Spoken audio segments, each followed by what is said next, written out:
ಡಿವೈಎಫ್ಐನ ರಾಜ್ಯ ಅಧ್ಯಕ್ಷರಾಗಿರ್ತಕ್ಕಂಥ ಕಮ್ರೇಡ್ ಲವಿತ್ರಾ ಪ್ರಸಾದ್ ಅವರೇ, ವೇದಿಕೆಯಲ್ಲಿರ್ತಕ್ಕಂಥ ಎಲ್ಲ ಗಣ್ಯರೇ, ಈ ಒಂದು ಕಾರ್ಯಕ್ರಮದಲ್ಲಿ ಭಾಗವಹಿಸ್ತಾ ಇರುವಂತಹ ಎಲ್ಲ ಪ್ರಜ್ಞಾವಂತ ನಾಗರಿಕ ಬಾಂಧವರೇ, ಪುಟಾಣಿ ಮಕ್ಕಳು, ಅನೇಕ ವಿಚಾರಗಳನ್ನ ಈಗಾಗಲೇ ಇಬ್ಬರು ಅತಿಥಿಗಳು ತಮ್ಮ ಮುಂದೆ ಮಂಡಿಸಿದ್ದಾರೆ.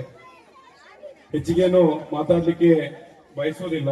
ನಿಮ್ಮೆಲ್ಲರ ನಿರೀಕ್ಷೆ ಆಪದೆಲ್ಲ ಒಳ್ಳೆದಕ್ಕೆ ಅನ್ನುವಂತಹದಕ್ಕೆ ನಿಮ್ಗೆ ಗೊತ್ತಿದೆ. ಈ ನಾಟಕದನ್ನ ನೋಡುವಂತ ನಿರೀಕ್ಷೆಯಲ್ಲಿರುವಂತ ತಮಗೆ ನಿರಾಸೆ ಹುಟ್ಟಿಸುವಂತ ರೀತಿಯಲ್ಲಿ ಖಂಡಿತ ನನ್ನ ಮಾತನ್ನ ತಗೊಂಡು ಹೋಗುವುದಿಲ್ಲ. ಕೆಲವೊಂದು ವಿಷಯಗಳನ್ನ ತಮ್ಮ ಜೊತೆ ಹಂಚಿಕೊಂಡು ನನ್ನ ಮಾತನ್ನು ಮುಗಿಸ್ತೇನೆ. ವಿಶೇಷವಾಗಿ ಭಾರತ ಪ್ರಜಾಸತ್ತಾತ್ಮಕ ಯೋಜನಾ ಫೆಡರೇಷನ್ ಅಂದ್ರೆ ನಮ್ಮ ಡಿವೈಎಫ್ಐನ ಮುಖ್ಯ ಒಂದು ಘೋಷಣೆ ಇದೆ. ಸರ್ವರಿಗೂ ಉದ್ಯೋಗ, ಸರ್ವರಿಗೂ ಶಿಕ್ಷಣ, ಉದ್ಯೋಗ ಮತ್ತು ಶಿಕ್ಷಣ ಇದು ಮೂಲಭೂತ ಹಕ್ಕಾಗಬೇಕೆನ್ನುವಂಥದ್ದು ನಮ್ಮ ಮುಖ್ಯವಾಗಿರ್ತಕ್ಕಂಥ ಬೇಡಿಕೆ. ಈ ವೇದಿಕೆಯಲ್ಲಿ ನಾವು ಅನೇಕ ಪುಟಾಣಿ ಮಕ್ಕಳು ಬಂದು ಕೆಳಗಡೆ ಬಹುಮಾನಗಳನ್ನ ಎತ್ಕೊಂಡು ಹೋದ್ರು. ಬಹುಶಃ ಆ ಮಕ್ಕಳನ್ನ ನಾವು ಒಂದು ಪ್ರಶ್ನೆ ಮಾಡುವಂತ ಒಂದು ಸಂದರ್ಭ ನಮ್ಗೆ ಸಿಕ್ಕಿದಾಗಿದ್ರೆ, ಯಾವಾಗಲೂ ಮಗುವನ್ನು ಕೇಳಿದ್ರೆ ನೀನ್ ದೊಡ್ಡದಾದ್ಮೇಲೆ ಏನಾಗ್ತಿ ಅಂತ ಕೇಳಿದ್ರೆ ಪಾಪ ಹೇಳ್ತಾ ಇತ್ತು, ನಾ ಡಾಕ್ಟರ್ ಆಗ್ಬೇಕು, ನಾನು ಇಂಜಿನಿಯರ್ ಆಗ್ಬೇಕು ಅಂತ ಹೇಳ್ತಾ ಇರ್ಬೋದು. ಬಹುಶಃ ಎಲ್ಲರ ಮಕ್ಕಳ ಮತ್ತು ಎಲ್ಲರ ಎತ್ತವರ ಕನಸು ಅದಾಗಿದೆ. ತಂದೆ ತಾಯಿಯಂದಿರು ಇವತ್ತು ಕಷ್ಟಪಟ್ಟು ಮಕ್ಕಳಿಗಾಗಿ ದುಡಿತಾ ಇದ್ದಾರೆ, ಮಕ್ಕಳನ್ನ ಒಳ್ಳೆ ರೀತಿಯಲ್ಲಿ ಓದಿಸ್ತಾ ಇದ್ದಾರೆ. ನಮ್ಮ ಮಕ್ಕಳು ನಮ್ಮಾಗೆ ಆಗ್ಬಾರ್ದು, ನಮ್ಮಾಗೆ ಕೂಲಿ ಕೆಲಸನ ಇನ್ಯಾವುದೇ ಕೆಲಸಕ್ಕೆ ಸೇರಿಸುವಂತ ರೀತಿಯಲ್ಲಿ ಕಲಿಬಾರ್ದು. ಸಮಾಜದ ಒಂದು ಉನ್ನತ ಮಟ್ಟದಲ್ಲಿ, ಸಮಾಜದ ಮುಖ್ಯವಾಹಿನಿಯಲ್ಲಿ ನೋಡುವಂತ ಆಗ್ಬೇಕೆನ್ನುವಂತ ಕನಸು ಕಟ್ಟಿಕೊಂಡು ಮಕ್ಕಳನ್ನ ಒಳ್ಳೆ ರೀತಿಯಲ್ಲಿ ವಿದ್ಯಾಭ್ಯಾಸ ಕೊಡ್ತೀವಿ. ಆದ್ರೆ ದುರಾದೃಷ್ಟ ಏನಂತ ಹೇಳಿದ್ರೆ, ಆ ಮಗು ಬೆಳೀತಾ ಪ್ರಾಥಮಿಕ ಶಿಕ್ಷಣವನ್ನ ಮುಗಿಸಿ, ಪ್ರೌಢ ಶಿಕ್ಷಣವನ್ನ ಮುಗಿಸಿ ಕಾಲೇಜು ಹೋಗುವಾಗ ಗೊತ್ತಾಗ್ತದೆ ಮಗುವಿಗೆ, PUC ಮುಗಿಸ್ತೀವಿ ಏನಾದ್ರೂ ಮಾಡಿ, ಡಿಗ್ರಿ ಕಲಿಯುವಾಗ ಏನ್ ಕಲಿಬೇಕೆನ್ನುವಂಥದ್ದು ದೊಡ್ಡ ಗೊಂದಲದಲ್ಲಿ ಇರ್ತಾರೆ. ಅದು ಕಲ್ತ್ರೆ ಅದಾಗ್ಬೋದಾ, ಇದು ಕಲ್ತ್ರೆ ಅಲ್ಲಿ ಹೋಗ್ಬೋದಾ, ಇಲ್ಲಿ ಹೋಗ್ಬೋದಾ ಅನ್ನುವಂಥ ಕಡೆಗೆ ಏನಾದ್ರೂ ಮಾಡಿ ಡಿಗ್ರಿ ಮುಗಿಸ್ತಾರೆ. ಡಿಗ್ರಿ ಮುಗಿದ ಮೇಲೆ ಯಾರೋ ಹೇಳ್ತಾರೆ ಇನ್ನೊಂದು ಕೋರ್ಸ್ ಮಾಡಿದ್ರೆ 2 ವರ್ಷ ಇಂಥ ಕೆಲಸಕ್ಕೆ ಹೋಗ್ಬಾರ್ದು. ಆದ್ರೆ ಕಡೆಗೆ ಎಲ್ಲೂ ಕೆಲಸ ಸಿಗದೆ, ನಮ್ಮ ಊರಲ್ಲೂ ಇರ್ಲಿಕ್ಕಾಗದೆ, ಪಕ್ಕದ ಜಿಲ್ಲೆಯಲ್ಲೂ ಇರ್ಲಿಕ್ಕಾಗದೆ, ಬೆಂಗಳೂರಲ್ಲಿ ಇರ್ಲಿಕ್ಕಾಗದೆ, ಯಾವುದೋ ಒಂದು ಊರಿಗೆ ಹೋಗಿ ದುಡಿಬೇಕಾದಂತ ಒಂದು ಪರಿಸ್ಥಿತಿಯಲ್ಲಿ ನಮ್ಮ ಯುವಜನರಿದ್ದಾರೆ. ಆದ್ರೆ ಕಲಿಲಿಕ್ಕೆ ಬೇಕಾದಷ್ಟು ಶಿಕ್ಷಣ ಸಂಸ್ಥೆಗಳು ನಮ್ಮ ಕರಾವಳಿ ಜಿಲ್ಲೆಯಲ್ಲಿವೆ. ಆದ್ರೆ ಕಲಿತು ಹೊರಗಡೆ ಬಂದಂತ, ಓದಿ ಶಿಕ್ಷಣವನ್ನ ಡಿಗ್ರಿ ಪಡ್ಕೊಂಡು ಬಂದಂತ ಮಕ್ಕಳಿಗೆ ಉದ್ಯೋಗ ಎಲ್ಲಿ ಅಂತ ಕೇಳಿದ್ರೆ ಎಲ್ಲೂ ಕೂಡ ಆ ಪ್ರಶ್ನೆಗೆ ಉತ್ತರ ಸಿಗದಂತ ಒಂದು ಸಂದರ್ಭದಲ್ಲಿ ನಾವಿದ್ದೇವೆ. ಎಲ್ಲಿದೆ ನಮ್ಮ ಉದ್ಯೋಗ ಅಂತ ಕೇಳುವಂತ ಒಂದು ಪರಿಸ್ಥಿತಿಯಲ್ಲಿ ಕೂಡ ನಮ್ಮ ಮಕ್ಕಳು ಇಲ್ಲ. ನನ್ನ ಉದ್ಯೋಗ ಎಲ್ಲಿದೆ ಅಂತ.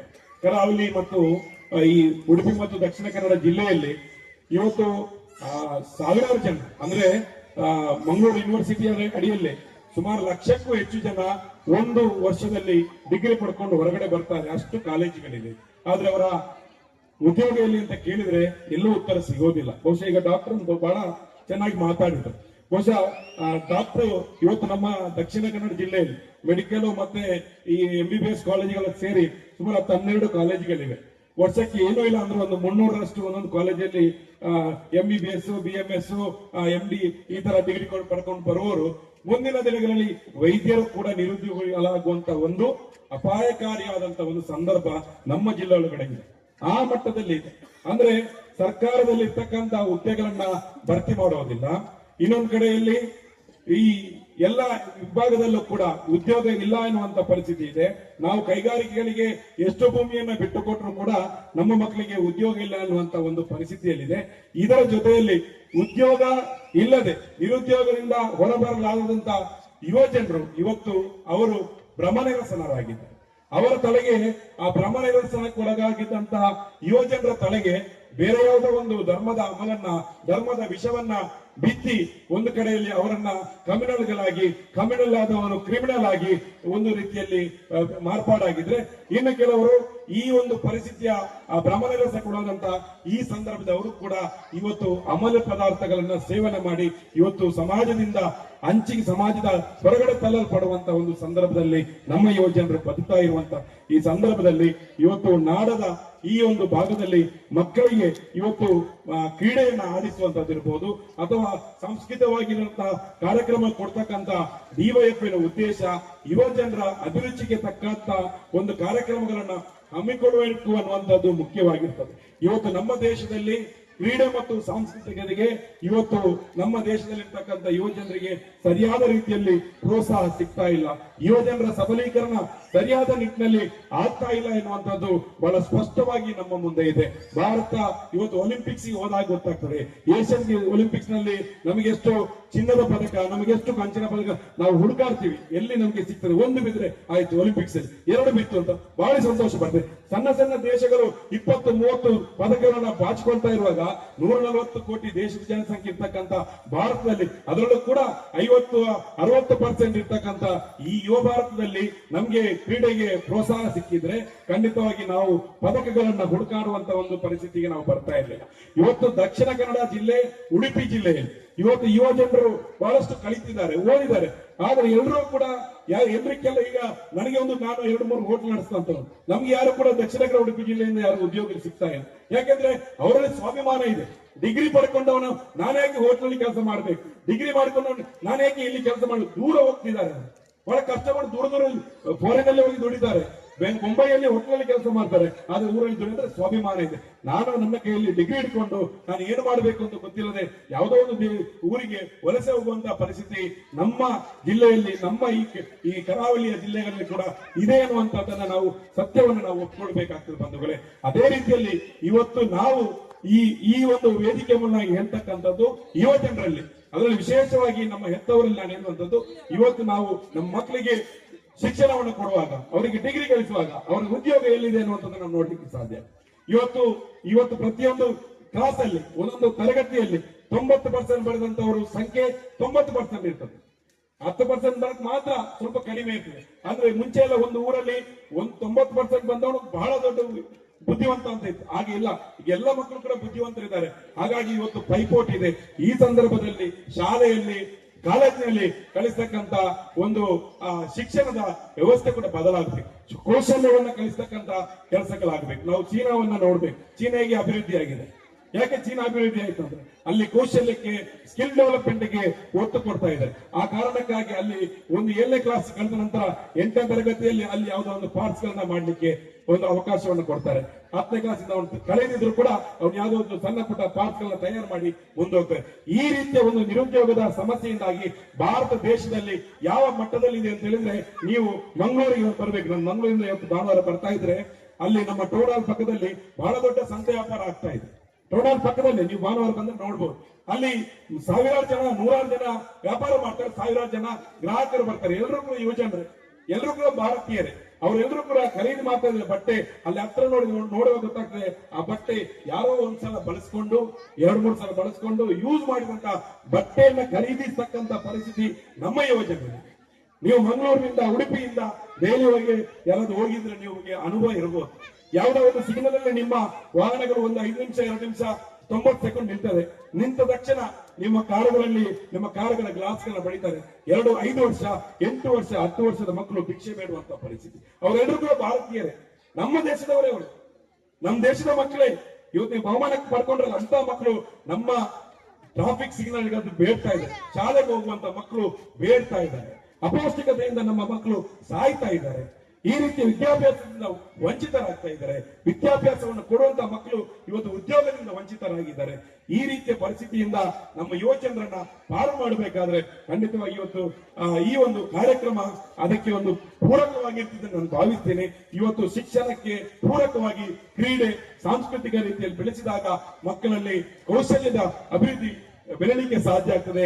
ಮಕ್ಕಳಲ್ಲಿ ಆ ಪ್ರವೃತ್ತಿಗಳನ್ನು ಬೆಳೆಸಿದಾಗ ಪ್ರವೃತ್ತಿಯ ವೃತ್ತಿಯಾಗುವಂತಹ ಅವಕಾಶಗಳು ಇರುವಾಗ ಖಂಡಿತವಾಗಿ ಕೂಡ ಇವತ್ತು ಆ ರೀತಿಯ ಒಂದು ಯುವಜನರ ಸಬಲೀಕರಣಕ್ಕೆ ಶಿಕ್ಷಣ ನೀತಿಗಳು, ಯುವಜನ ನೀತಿಗಳು ಸರ್ಕಾರದ ಮುಂದೆ ಬದಲಾಗಬೇಕು.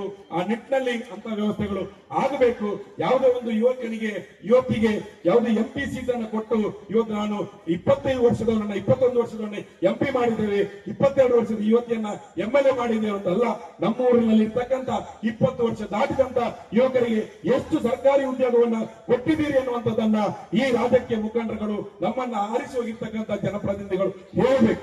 ಆಗ ಖಂಡಿತವಾಗಿಯೂ ಯುವಜನರ ಅಭಿವೃದ್ಧಿ ಆಗಿದೆ ಅಂತ ಹೇಳಲಿಕ್ಕೆ ಸಾಧ್ಯ ಆಗ್ತದೆ. ಅದು ಬಿಟ್ಟು ಇವತ್ತು ಯುವಜನರ ಕೈಯಲ್ಲಿ ಆಯುಧಗಳನ್ನು ಕೊಟ್ಟು, ಯುವಜನರ ತಲೆಗೆ ಅಮಲ ಪದಾರ್ಥಗಳನ್ನ ಕೊಟ್ಟು, ಯುವಜನರ ದ್ವೇಷವನ್ನ ಬಿಚ್ಚಿಟ್ಟುಕೊಂಡು ಇವತ್ತು ಯಾವುದೇ ಸಮಾಜವನ್ನ ನಮಗೆ ಮುನ್ನಡೆಸಲಿಕ್ಕೆ ಸಾಧ್ಯ ಆಗುವುದಿಲ್ಲ.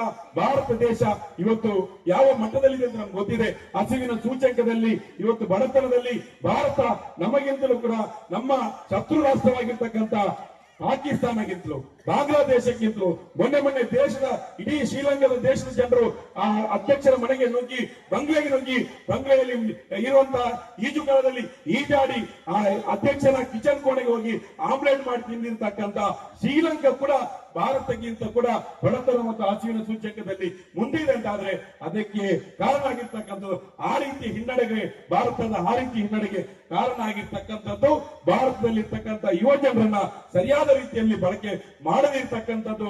ಆ ರೀತಿಯ ಒಂದು ಕಾರಣಕ್ಕೆ ಪರಿಸ್ಥಿತಿಗೆ ಕಾರಣ ಆಗಿರ್ತಕ್ಕಂಥದ್ದು. ಬಂಧುಗಳೇ, ಹೆಚ್ಚಿಗೆ ಮಾತಾಡಲಿಕ್ಕೆ ಹೋಗುದಿಲ್ಲ, ಈಗಾಗಲೇ ಸಮಯ ಮೀರಿದೆ. ಡಿವೈಎಫ್ಐ ನ ಕಾರ್ಯಕರ್ತರು ನಿಮ್ಮ ಊರಲ್ಲಿದ್ದಾರೆ, ಡಿವೈಎಫ್ಐ ಕಾರ್ಯಕರ್ತರು ನಿಮ್ಮ ಗ್ರಾಮದಲ್ಲಿದ್ದಾರೆ. ಡಿವೈಎಫ್ಐ ನ ಉದ್ದೇಶ ನಿಮ್ಗೆ ಗೊತ್ತಿದೆ. ಇವತ್ತು ಈ ಡಿವೈಎಫ್ಐ ಎಲ್ಲ ಜನರನ್ನ ಒಂದುಗೂಡಿಸಿ ಎಲ್ಲರೂ ಸರ್ವರು ಸಮಾನ ಎನ್ನುವಂಥದ್ದು, ಎಲ್ಲರೂ ಒಂದೇ ಎನ್ನುವಂತ ನಿಟ್ಟಿನಲ್ಲಿ ಹೋಗುವಂತದ್ದು. ಇವತ್ತು ನಾವು ಒಂದು ಡಿವೈಎಫ್ಐ ನ ಸಂಘಟನೆ ಇವತ್ತು ಈ ಕಾರ್ಯಕ್ರಮ ಮಾಡಿದ್ದಾರೆ. ಇಲ್ಲಿ ಹಿಂದೂಗಳು ಇರ್ತಾರೆ, ಮುಸ್ಲಿಮರು ಇರ್ತಾರೆ, ಕ್ರಿಶ್ಚಿಯನ್ ಇರ್ತಾರೆ, ಎಲ್ಲರೂ ಇರ್ತಾರೆ. ಆದ್ರೆ ಹಿಂದೂ ಧರ್ಮದ ಸಂಘಟನೆ ಮಾಡುವ ಅಲ್ಲಿ ಬರೀ ಹಿಂದೂಗಳು ಇರ್ತಾರೆ, ಮುಸ್ಲಿಂ ಸಂಘಟನೆಗಳು ಮಾಡಿದಂತಹ ಕಾರ್ಯಕ್ರಮದಲ್ಲಿ ಬರೀ ಮುಸ್ಲಿಂ ಇರ್ತಾರೆ. ಆದ್ರೆ ಡಿವೈಎಫ್ಐ ಮಾಡತಕ್ಕಂತಹ ಕಾರ್ಯಕ್ರಮದಲ್ಲಿ ಎಲ್ಲರೂ ಇರ್ತಾರೆ. ನಾವೆಲ್ಲರೂ ಒಂದಾಗಿ ಮಾಡಬೇಕು. ಕಷ್ಟಗಳು ನಷ್ಟಗಳು ಎಲ್ಲವೂ ಕೂಡ ಒಂದಾಗಿ ಬರ್ತದೆ. ಕೋವಿಡ್ ಕಾಲವನ್ನು ನಾವು ನೋಡಿದ್ದೇವೆ, ಯಾವ ರೀತಿಯಲ್ಲಿ ಕೋವಿಡ್ ಕಾಲ ಇತ್ತು. ನಮ್ಮೆಲ್ಲರನ್ನ ಬಂಧನ ಮಾಡಿತ್ತು, ಮನೆಗಳಲ್ಲಿ ಜೈಲುಗಳಾಗಿತ್ತು ಅಲ್ವಾ. ಆ ಸಂದರ್ಭದಲ್ಲಿ ಸರ್ಕಾರ ಹೇಳಿತ್ತು ಕೋವಿಡ್ ಅನ್ನು ಹರಡದಂತೆ ತಡೆಗಟ್ಟಬೇಕಾದ್ರೆ ನಾವೆಲ್ಲರೂ ಸರ್ಕಾರದ ಕೆಲವು ಷರತ್ತುಗಳನ್ನು ಒಪ್ಪಬೇಕು ಅಂತ, ಎಚ್ಚರಿಕೆಯನ್ನು ಒಪ್ಪಬೇಕು ಅಂತ ಯಾರು ಹೇಳಿದ್ರು. ಸರ್ಕಾರ ಹೇಳಿತು ಯಾರು ಕೂಡ ಮಸೀದಿಗೆ ಹೋಗಬಾರ್ದು, ಮಸೀದಿಗೆ ಬೀಗ ಹಾಕಿ ಅಂತ ಹೇಳಿ. ದೇವಸ್ಥಾನಕ್ಕೆ ಹೋಗಬಾರ್ದು, ದೇವಸ್ಥಾನಕ್ಕೆ ಬೀಗ ಹಾಕಿ ಅಂತ ಹೇಳಿ ಸರ್ಕಾರ. ಅದೇ ರೀತಿಯಲ್ಲಿ ಚರ್ಚ್ಗಳಿಗೆ ಬೀಗ ಹಾಕಿತ್ತು. ಯಾರಾದ್ರೂ ಗಲಾಟೆ ಮಾಡಿದಾರ? ಯಾರಾದ್ರೂ ಒಬ್ಬ ಈ ದಕ್ಷಿಣ ಕನ್ನಡ ಜಿಲ್ಲೆಯಲ್ಲಿ ಇರ್ಬೋದು, ಇಡೀ ದೇಶದಲ್ಲಿ ಮಸೀದಿ, ಚರ್ಚು, ದೇವಸ್ಥಾನವನ್ನ ತೆರೆದು ಕೊಡಲೇಬೇಕು ಅಂತ ಕೊರೋನಾ ಬಂದು ಸತ್ರು ಪರವಾಗಿಲ್ಲ ಅಂತ ಯಾರಾದ್ರೂ ಗಲಾಟೆ ಮಾಡಿದಾರ? ಯಾರಾದ್ರೂ ಬೀದಿಗಿಳಿದಾರ? ಯಾರು ಬೀದಿಗಿಳಿದಿಲ್ಲ. ಯಾಕೆಂತ ಹೇಳಿದ್ರೆ ಎಲ್ರಿಗೂ ಕೂಡ ಬದುಕಬೇಕಾಗಿ, ಎಲ್ರಿಗೂ ಕೂಡ ಆರೋಗ್ಯ ಬೇಕಾಗಿ. ಹಾಗಾಗಿ ಎಲ್ಲರೂ ಕೂಡ ಮನೆಯಲ್ಲಿ ಕೂತು ಆರೋಗ್ಯವಂತರಾಗಿ ಮತ್ತೆ ನಾವು ದೇವಸ್ಥಾನ, ಚರ್ಚ್, ಮಸೀದಿಗೆ ಹೋಗಿದ್ದೇವೆ ಅಂದ್ರೆ ನಾವೆಲ್ಲರೂ ಕೂಡ ಬದುಕಬೇಕು. ಬದುಕಲಿಕ್ಕೆ ನಮಗೆ ಏನು ಮಾಡಬೇಕು ಅದನ್ನ ಡಿವೈಎಫ್ಐ ಈ ರಾಜ್ಯದಲ್ಲಿ, ಈ ದೇಶದಲ್ಲಿ ತೋರಿಸಿಕೊಡ್ತಾ ಇದೆ ಅನ್ನುವಂತ ಮಾತುಗಳನ್ನ ಹೇಳ್ತಾ ನನಗೆ ಮಾತಾಡಲಿಕ್ಕೆ ಅವಕಾಶ ಮಾಡಿಕೊಟ್ಟಂತ ತಮ್ಗೆಲ್ಲರೂ ಕೂಡ ವಂದಿಸಿ ನನ್ನ ಮಾತನ್ನು ಮುಗಿಸ್ತೇನೆ. ನಮಸ್ಕಾರ. ಶಿಕ್ಷಣಕ್ಕೆ ತಕ್ಕಂತ ಉದ್ಯೋಗವಿಲ್ಲ.